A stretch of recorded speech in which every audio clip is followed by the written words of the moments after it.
ពេលខ្លះឮគេថា100ដងមិនស្មើនឹងបានជួបខ្លួនឯងម្ដង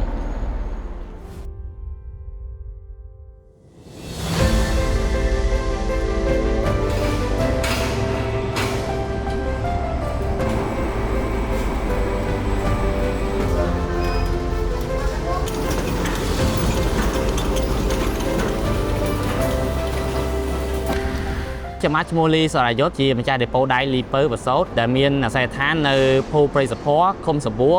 ស្រុកស្វាយទៀបខេត្តស្វាយរៀងដេប៉ូខ្ញុំបានចាប់ផ្ដើមដំណើរការតាំងពីថ្ងៃទី8 ខែ 8 2016កាលនោះខ្ញុំចាប់ផ្ដើមលក់ដែកស័ង្កសីគឺយើងផ្ដោតសំខាន់លើតម្លៃថាប្រភេទស័ង្កសីដែកណាដែលមានតម្លៃធូរថ្លៃដើម្បីលក់អញ្ចឹងចំណុចនោះយើងអាចបានគិតពីគុណភាពទេរហូតដល់ឆ្នាំ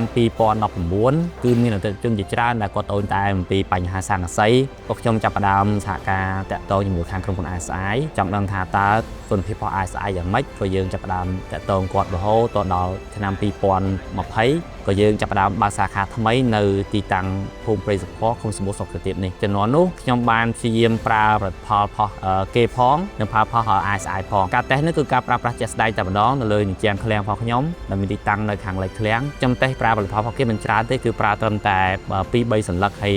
ក្រៅពីនេះគឺប្រើផលិតផលផុសASI ផាំខ្ញុំចិត្តទាំងអស់ជាលទ្ធផលគឺឃើញមានបញ្ហាត្រង់ថាផុសគេបានត្រឹមរយៈពេលត្រឹមតែ3ឆ្នាំគឺចាប់ផ្ដើមមានបញ្ហាច្រេះចឹងហើយក៏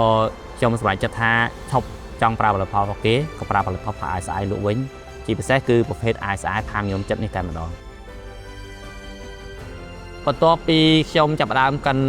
ASI នេះវាមានគុណសម្បត្តិនិងគុណវិបត្តិមួយចំនួនសម្រាប់ខ្ញុំទី1ពាក់ព័ន្ធនឹងជាងគឺគាត់រៀនកាប់បន្ថយការកំំពីខាងខ្ញុំដោយសារតែតម្លៃរៀងថ្លៃអញ្ចឹងក៏គាត់ប្រើផលិតផលផ្សេងជំនួសក៏ប៉ុន្តែខ្ញុំបានអត្ថប្រយោជន៍ត្រង់ថាម្ចាស់ផ្ទះគឺមកទិញខាងខ្ញុំច្រើនជាងពីមុនដោយសារតែទំនុកចិត្តមួយពីមួយទៅមួយបន្តតាំងពីខ្ញុំចាប់ផ្ដើមឆ្នាំ2021រហូតដល់ឥឡូវនេះឃើញថាម្ចាស់ផ្ទះច្រើនមកទិញតែខ្ញុំទៅបាត់បង់ជាងក្នុងនាមខ្ញុំជាម្ចាស់ដេប៉ូលីពើបសោតខ្ញុំចង់ឲ្យអតិថិជនទាំងអស់ប្រើប្រាស់នៅផលិតផលដែលមានគុណភាពជាពិសេសគឺផលិតផល ASI នេះតែម្ដងមិនថាឡើយកាត់គុណភាពផលិតផល ASI Endano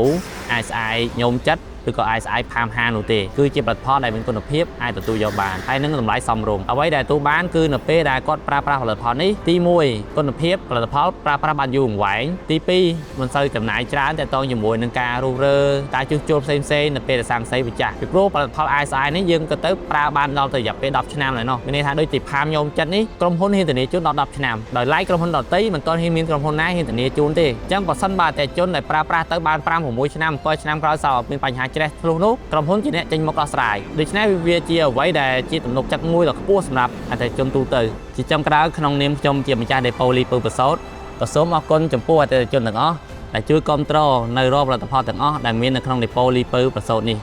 ហើយសង្ឃឹមថាអតិថិជនទាំងអស់នឹងបន្តគាំទ្ររាល់ផលិតផលទាំងអស់ដែលមាននៅក្នុងដេប៉ូរបស់ខ្ញុំបានបន្តទៅទៀត